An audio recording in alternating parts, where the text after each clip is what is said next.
Organizers of the so-called No Kings protest claim that millions of Americans are set to protest across the nation today. Rather than working with Republicans to end the shutdown, Chuck Schumer is set to march alongside the demonstrators. We are a democracy in America. We have no kings, despite the fact that Trump has even said he wants to become one. Millions of Americans, millions will come together to say just that we don't want kings in America.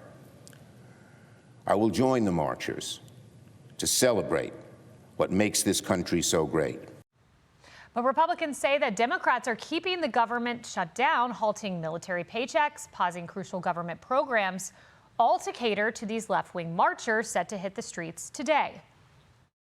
Chuck Schumer and the Democrats are so scared of their own radical left-wing base, they plan to keep the government shut until after that rally, and only then will they vote to keep the government open. Schumer's holding out because he can't anger this left-wing flank ahead of the rally. You really think this is a motivation? I do. I mean, look, they are so petrified of the rage on the left. The Democrat leaders are going to join for a big party out on the National Mall. They're going to descend on our Capitol for their much-anticipated so-called No Kings rally. We refer to it by its more accurate description, the Hate America rally. You're going to bring together the Marxists, the socialists, the Antifa advocates, the anarchists, and the pro-Hamas wing of the far-left Democrat Party. We will bring you live images from this protest in moments, but first, let's bring in my former colleague who still works in the White House alongside our great president, Kevin Hassett. Kevin, you know, as I look at this, Democrats are set to have a party as the shutdown's costing $15 billion a week and halting military pay. Yes, that's what they're doing. And you know, they also, the thing that I don't get really is there's two things really wrong logically with what they're doing. First, No King's Day in America is the 4th of July.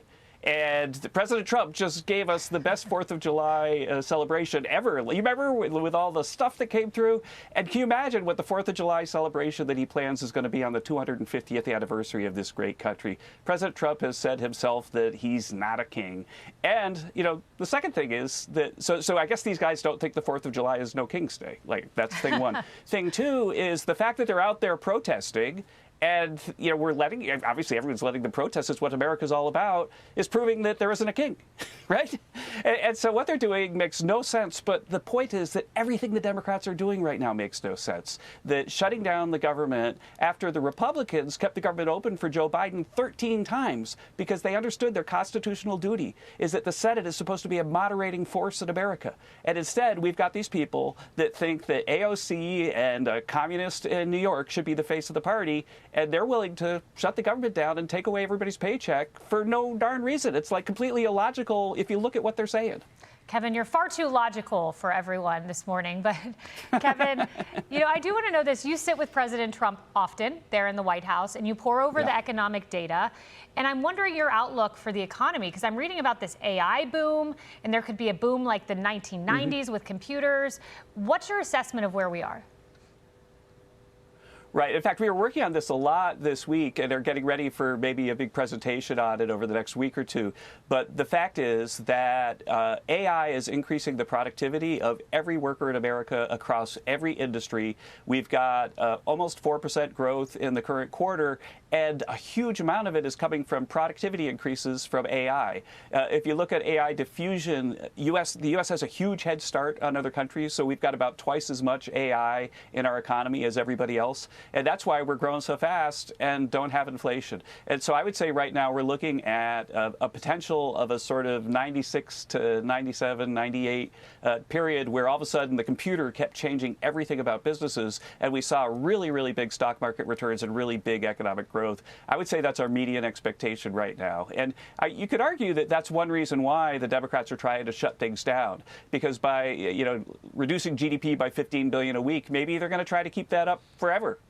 Maybe their idea is to just not let President Trump govern, because whenever Republicans govern, good things happen. And they'll just try to stop him forever. We worry about that. If you look at the No King story, it's a good story. We've heard it really from moderate Democrats that they just can't step in front of this No Kings rally and open the government. But we got to see next week what happens. If they don't open the government next week, I really don't know how long it's going to take.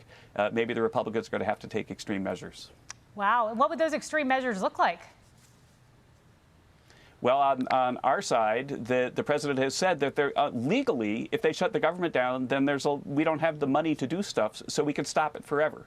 And we could stop virtually anything that we want other than defense and so on and national security matters. The president can pick the Democrats' favorite things and stop them forever legally. And he's yet to do that. He's yet to do that. He's hoping for an amicable solution, hoping that the Democrats open up the government maybe next week. And then if they've got a policy dispute with us on something, then that's what Congress is for. We'll talk to them about whatever they want to talk about, and we'll see how it goes. But to shut the government down, really, this is the third time that they've done it since President Trump's been in office. And so if you abstract from COVID, they pretty much shut the government down every time he's president as much as they can. And it just shows how unpatriotic they are and how they're just ignoring their constitutional duty to be a moderating influence in America. You know, shame on Chuck Schumer for that. Yeah, and all they have to do is pass a clean CR, which they did, 13 times under Biden. Kevin Hassett, thank you for joining us. I'm Steve Doocy. I'm Brian Kilmeade. And I'm Ainsley Earhart. And click here to subscribe to the Fox News YouTube page to catch our hottest interviews and most compelling analysis.